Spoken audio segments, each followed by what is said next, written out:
মুরাদ ভাই, ভাই, আপনার কিছু জীবনের কাহিনী বলেন, শুনি আজ। কি বলবো ভাই? রিলেশনের কথা বললে আরো মন খারাপ হয়। কেন ভাই, আপনার জীবনে কেউ ছিল? আমার জীবনে ছিল। গরিব মানুষ ভাই, খেতে খামারে কাজ করে খাই। তার ভিতর থেকে একজনের সাথে একটু রিলেশন করছিলাম, কিন্তু আমার জীবনে আর তাকে পাওয়া হয়নি। কারণ আমি খেতে খামারে কাজ করতাম, আর একটা বাইক ছিল, ওটা দিয়ে আমি রাত্রে আর কি টিপ মারতাম। তো এর ভিতরে আমাদের এলাকায় একটা মেয়ে ছিল, তার সাথে আমার খুব সম্পর্ক হইল? সম্পর্ক ছিল। সে স্কুলে পড়ালেখা করতো, আমি পড়ালেখা করতাম না, মানে কাজ কাম করতাম, দরিদ্রহীন আর কি আমরা। তো অভাবী সংসার ছিল। কিন্তু সে স্কুলে যাইতো, আমি তার বাইকে করে নামাই দিয়ে আসতাম। আবার স্কুল ছুটি হলে তার আমি বাইকে করে নিয়ে আসতাম। সে আর কি আমার জন্য ওয়েট করতো স্কুল ছুটি হলে। এমনি করে দীর্ঘদিন আর কি এভাবে চলছি, 2 থেকে 3 বছর এরকম। চলার পথে আমার পাশের বাড়ি এক মাস্টার ছিল, তার কাছে সে প্রাইভেট পড়তো আর কি। আপনার পাশের বাড়িতে? প্রাইভেট পড়তো। তো তখন সে প্রতিদিন সকালবেলা এসে আমার ঘুম ভাঙাইতো, যে এত বেলা হয়েছে, এখনো ঘুমাও, উঠো উঠো। তো আমি ঘুম থেকে উঠতাম, উঠে সেরে ব্রাশ করতাম, ব্রাশ করতে করতে আবার আমি বাড়ির সাইডে প্রজেক্ট ছিল, ওই প্রজেক্টে মেশিন টেস্টটা দিতাম, ঘন্টাখানেক পানি দিতাম, তারপরে বাড়ি আসতাম, নাস্তা খাইতাম, নাস্তা টাস্তা খাইয়ে ওই তারা আবার স্কুলে দিয়ে আসতাম। স্কুল ছুটি হইলে আবার আমার জন্য ওয়েট করতো আর কি, ফোন দিত যে তুমি কোথায়, আমাকে নিয়ে যাও। সে ফোন ব্যবহার করতো? মানে সে ফোন ব্যবহার করতে বাড়ি থেকে কিনে দিয়েছিল তারা একটা ফোন। মানে তারা তো অবস্থা ভালো, কারণ তারা তো আমাকে মতো দরিদ্রহীন না, অনেক আর কি, অনেকটাই ভালো আর কি। এমনি করতে করতে মানে অনেক দিনের রিলেশন। তারপরে আমি খেতে কাজ কাম করতাম দেখে বাবাই বলতো, আমার একদিন বাবাই কইল যে মুরাদ, তাই তুই খেতে কাজ কাম করস, তাই তোর বাহিরে পাঠাই দিই। আমি বললাম যে বাবা, বাইরে যেমন সেরকম তৌফিক তো আমাকে নাই, তুমি এত টাকা পয়সা কই থেকে দিবা? তা বাবাই বললো যে কিছু টাকা আছে, আর কিছু টাকা আত্মীয় স্বজনের শুনতে আর কি আইনে দিব। তা আমি বললাম ঠিক আছে, তাহলে যাই, তাহলে তুমি দেখো টাকার ব্যবস্থা করে, আমি তাহলে পাসপোর্ট রেডি করি। তো কিছুদিন পরে আমি টাসপোর্ট রেডি করলাম। তারপরে পাসপোর্ট বাইরে এলে পর মেয়ের সাথে আর কি দেখা করলাম আবার, মানে বললাম মেয়েরে যে আমি তো বাহিরে যেতে চাই, বাবাই পাঠাইতেছে, কেমন কি? বললো যে আমরা তো যে জায়গা, মানে আমার এই হাই স্কুলে পড়ালেখা শেষ হবে, আমি কলেজে যাম, তো আমারও মানে বিবাহের কর্তৃত্ব আমারও দেরি হবে অনেক, তাই সমস্যা হয়, তাই তুমি বাহিরে যেটা বললে আসো।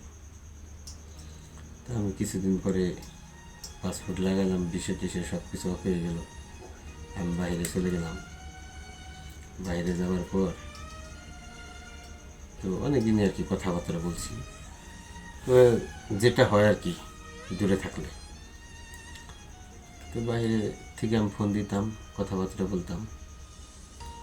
তো মোটামুটি বছরখানেক পরে আর কি এক বন্ধু আমার ফোন দিয়ে বললো যে বন্ধু, তুই যে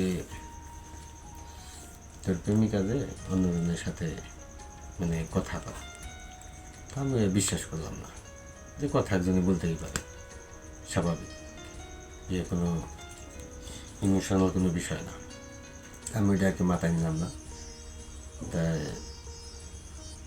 তারপরে কিছুদিন পরে আমি আবার আর এক বন্ধুরে ফোন দিলাম যে আসলে ওইটা কি সত্যি কিনা।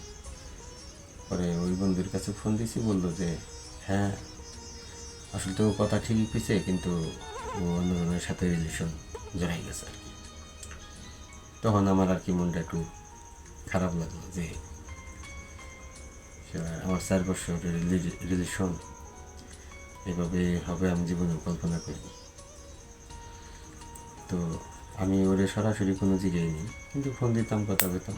ও আর কি ফোন রিসিভ করতো, তখন কথা বলতো, কথা বলতো। বুঝতে দিত না। না না, যে ও অন্যজনের সাথে রিলেশন করে এরকম আমার কোনো বুঝতে দিত না বা ই করতো না। যাই হোক, আম্মু আর কি ওইরকমভাবে মানে কোনো জিজ্ঞাসাবাদ করিনি যে তুমি অন্য ছেলের সাথে কথা বলো বা ইয়ে হ্যান, আমি এইরকম কোনো জিজ্ঞেস করিনি। পরে শুনলাম যে ওই ছেলের সাথে রিলেশন করলো মোটামুটি মাস 6 পরে। তারপরে ওর বাবা মা একটা ছেলে দেখে মানে বিয়ে দিয়ে দিল। যে ছেলের সাথে রিলেশন করতো ওই ছেলের সাথে না, কিন্তু অন্য আরেকটা ছেলে দেখে তারা বিয়ে দিল। তো এর ভিতরে আমি আর মানে বিয়ে দেওয়ার পরে আমি আর কোনো কথাবার্তা বলিনি বা ফোন করিনি। কারণ একটা মেয়ের যদি আমি ফোন দিই বা কথা কই, তার স্বামী তো আমাকে সন্দেহ করতে পারে বা আপনার জন্য তাকে অনেক কষ্ট দিতে পারে। এরকমই আর কি। যদি সে কষ্ট পায় বা তার একটা সংসার হয়েছে যদি ভাঙে দেয়, এই জন্য আমি আর কোনো তারা ফোন দিতাম না, বিরক্ত করতাম না। আপনি চান না সে কষ্টে থাকবে? না না, আমি চাই না যে হ্যাঁ আমার জন্য একটু কষ্ট পাক বা কষ্টে থাকুক, এরকম কোনো জিনিস আমি চাই না। তো বললাম, বাবা মাকে বললাম যে এই পরিস্থিতি। তা আমার বাবা মাও জানতো যে আমি ওই মেয়ের সাথে রিলেশন করি। মানে আমার বাবা মার কি খুব ফিরি আমার সাথে, অত্যন্ত আর কি। মানে আমরা ছোটো ফ্যামিলি হইলেও মানে রিলেশন সবাই মানে জানে যে আমি ওই মেয়ের সাথে রিলেশন। তো তারপরে আমি 1 বছর পরে আর কি, বিয়ে হওয়ার 1 বছর পরে বাড়ি আনি।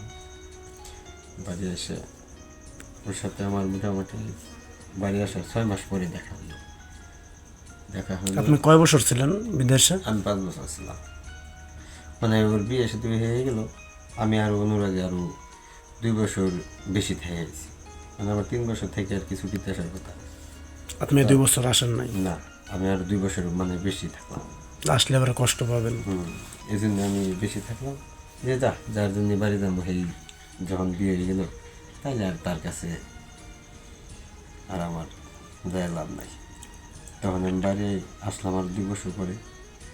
আসার পর আমার বাবা মা আমাকে মেয়ে দেখে ভালো বিয়ে শাদির কথা আর কি বললো আমাকে, যে তোর জন্য একটা মেয়ে দেখছি, তাই বিয়ে শাদিটা করে ফেলা। তা আমি বললাম না, আমি বিয়ে শাদি করবো না, মানে আমার একটা অনুরাগ আর কি।